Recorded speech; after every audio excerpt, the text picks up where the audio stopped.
Hello and welcome. This module is on building skills for collaboration and communication with school. My name is Lindy, if I haven't met you yet. So first of all, and you might have, if you've done conflict resolution courses, you might have come across this sort of terminology. So, but I find it's always really good to review, particularly when in conversing about your own child, it is highly emotive often. We have a huge emotional investment in our children. So it's good to think very strategically and tactfully about how we approach conversations and really become self-aware, even if we have actually learnt these skills in work or whatever. So to be aggressive is likely to be attacking, labelling, overstating the facts, speaking in absolutes, cutting other people off, being bossy, angry, and even intimidating. Being passive tends to be understating, avoiding the tough conversations, withdrawing, apologising, giving in, talking little, or just agreeing. Being assertive means being firm, but always polite, clear, respectful of self and others, and taking responsibility for one's own opinions. And you probably have a look at those three ways of communicating, and one of them you might identify with more than the others. And that's a really good situation to be in, to actually be able to begin understanding ourselves more, and then we can actually work on that. And you can start actually practicing assertiveness skills, which will come in very handy if you're having to have conversations where you're talking about your child and it creates emotion. This is a little video I'm going to play now called How Can You Learn to Communicate Assertively? And then we'll just reflect on that afterwards.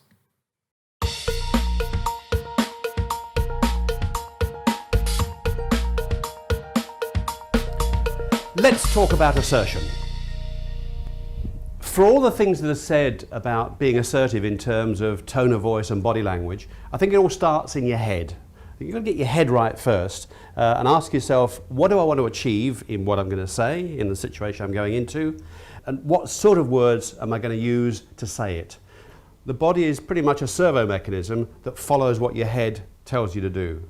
So you need to be thinking, why am I doing this? What do I want to achieve? So getting your head right is about recognizing what you want, but also recognizing that the other person has a point of view and a right to have and to express that point of view. So there needs to be a balance about what you want and recognizing the other person as well. Because assertion is not about overriding the other people. It's not about being dominant. It's not about getting your own way. It's about expressing your own point of view and feeling comfortable that you've said what needs saying. So we think then about the words that we might use. Classically, we talk about I language. That's letter I. I need, I want, I believe, from my point of view, as I see things. And this is not about being arrogant. It's not an arrogant I. It's simply an ownership I. It's the I that says, I own these thoughts, they're mine. You may disagree. This is what I believe. This is what I need. Along with that then goes the posture and the tone of voice. The posture needs to be one where you're being assertive, where you do have some ability to gain eye contact with the other person, and your posture is reflecting a degree of energy. The energy has to be there in the voice as well. And again, this comes from the mindset, comes from feeling confident and comfortable that I know what I need, I know what I'm going to say, and that leads us to then the thought of rehearsal. Quite often the words won't come out right first time, and there's no way you can take words back after they've come out of your mouth. The way to get around that is to play the words through in your head, maybe with a colleague or on your own, just getting a feel for the flow of the words, the sense that you want to make of the point that's in your head. In rehearsal too, you might think through a couple of transactions there, because you'll get a response. One of the things that's good about people you know is that they are predictable. So you'll say something and you'll think, oh, I knew they'd say that. Okay, if you know they'll say it, then try thinking about the response you'll make. Allow them to say what they want to say, acknowledge it, I understand, and then repeat your point of view. Don't get into the yes but thing. Very easily your first assertive phrase might turn into an argument when they make their response and you go yes but, and then you get yes but, no but, yes but, no but, and that doesn't help anyone. So our top tips in being assertive: first, be clear about what you're trying to achieve. Get your mindset right and clarify your objective. Second, think to use I language. I need, I believe, I want, what's important to me, those sorts of phrases. Third, rehearse. Rehearse the way you'll open, the phrase that you'll use, the words that you'll use, and rehearse responding to the way you might predict the other person will react.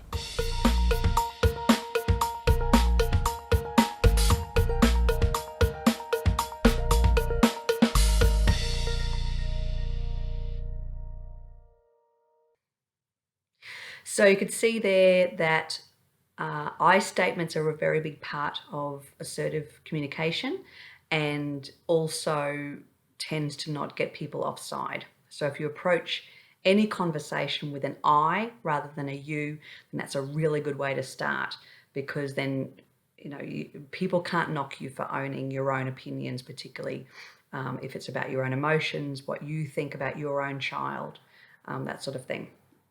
So to summarise, I statements are made up of 4 parts. Starts with I feel or I think, and that's where you can take responsibility for your feeling and opinion. When I see, or my son or daughter experiences, okay, so you state the situation, that's the problem. Because, what is it about the situation or its consequences that you don't like? And then even offering a preferred alternative. So I would really like it if. So it's not demanding, it's not imposing, it's not threatening. So an example there is, I feel worried when I see that my son is withdrawn from the classroom for one-on-one support, because I fear that he will be seen differently and become less connected to his class and peers. I would really like his support to be provided in the regular class and in a way that connects him to his classmates and preserves his identity as an independent learner. Another really handy strategy or something for your toolkit as a parent is to have a variety of good sentence starters, things that you can just fall back on in the moment, even if you're feeling flustered or feeling quite confronted with something. It helps you be able to immediately not be confrontational, but rather actually preserve that relationship. Could you help me to understand, which is the curious approach, rather than believing something was done intentionally to hurt you or offend you or hurt your child, which can be very difficult if your child is obviously feeling bad, or you're worried desperately about something, about struggles your child is having. It's really hard to approach that in a pragmatic way. So could you help me to understand sort of helps you start that conversation. What was the goal of the assignment? So this helps you start problem solving with a teacher, perhaps exploring different ways that your child could work towards that goal. It seems as if she has a harder time doing such and such when such and such, which is a very non-judgmental thing. So rather than inferring that that maybe certain adjustments aren't in place, maybe actually just sort of coming around and inferring that your child would be more comfortable or more successful if this particular adjustment was actually put in place. I've noticed something that works for my child is when could there be opportunities for that to happen in class? And there may be things that after the recent learning at home, you may actually think is something you'd like to share with school, and that's one way of doing that. Have you considered, or I'm wondering if,